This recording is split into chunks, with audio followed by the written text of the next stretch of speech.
ஏற்கனவே இந்த சபைக்கு வந்த முதல் நாளே இது போன்றுதான் செயலில் ஈடுபட்டு அவர்கள் அன்று வெளியேற்றப்பட்டார்கள்.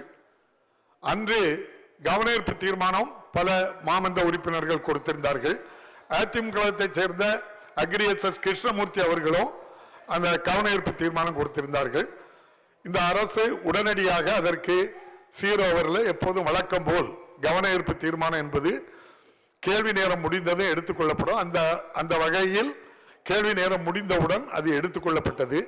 அன்று அவர்கள் இது போன்ற செயலில் அவையினுடைய நன்மதிப்புக்கும் அவையினுடைய செயல்பாடுகளுக்கும் மரபுக்கும் மாண்புக்கும் இடையூறாக திருக்குறள் வாசித்து முடித்ததும் மக்கள் பணியாகிய வினாக்கள் விடைகள் நேரத்துக்கு கூட அவர்கள் காத்திருக்காமல் இப்படிப்பட்ட நடவடிக்கைகளில் ஈடுபட்டதால் அன்று முழுவதும் அவர்களை அவை நடவடிக்கையிலிருந்து வெளியேற்றினேன். ஆனால்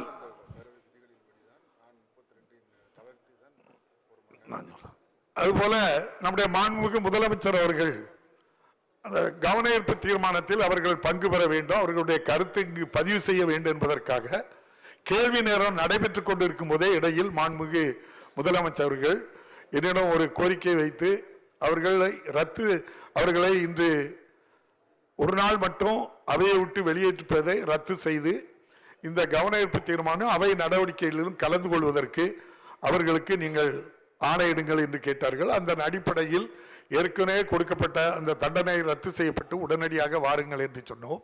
அவர்கள் இந்த அவைக்கு வரவில்லை. இந்த அவையிலே மற்ற மாமன்ற உறுப்பினர்கள் எல்லா கட்சியைச் சேர்ந்த உறுப்பினர்களும் அந்த விவகாரத்தை பற்றி இங்கு பேசி மாண்புமிகு முதலமைச்சர் அவர்களும் தெளிவான அதற்குரிய பதிலையும் சொல்லியிருக்கின்றார்கள்.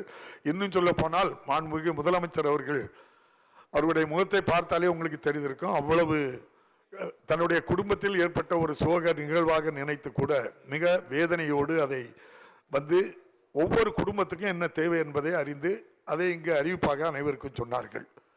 ஒரு கூட்டத்தொடர் நடைபெறும் போது ஒரு பொருள் குறித்து கவனஈர்ப்பு தீர்மானமோ எதையாவது தீர்மானம் கொண்டு வந்து அது எல்லோரும் பேசி அதற்கு முதலமைச்சரோ மற்ற அமைச்சர்களோ பதில் சொன்னிய பிறகு அந்த பொருள் குறித்து அந்த கூட்டத்தொடர் முழுவதும் பேசுவதற்கும் அனுமதி இல்லை.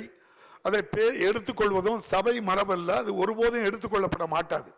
இது முன்னாள் முதல்வராக 4 ஆண்டு காலம் பணியாற்றிய மாண்புமிகு பிரதான எதிர்க்கட்சி தலைவர் ஐயா எடப்பாடி பழனிசாமி அவர்களுக்கு நன்றாக தெரியும். அவர்களோடு இருக்கின்ற பல மூத்த அமைச்சர்களாக இருந்தவர்கள் கூட அங்கே இருக்கின்றார்கள்.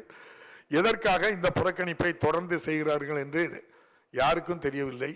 அவர்கள் கள்ளக்குறிச்சி சம்பவத்துக்கு ஏற்பட்ட மன வேதனையோடு அவர்கள் இருந்தது போல் எனக்கு தெரியவில்லை.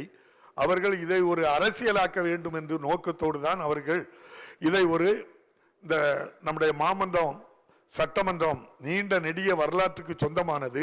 நினைத்த நேரத்தில் நினைத்தவர்களெல்லாம் எழும்பி பேசுவதில்லை. அதற்கு விதிகள் இருக்கின்றது. அந்த விதிப்படிதான் ஒவ்வொரு நிகழ்வுகளும் நடைபெற்றுக் கொண்டிருக்கின்றது.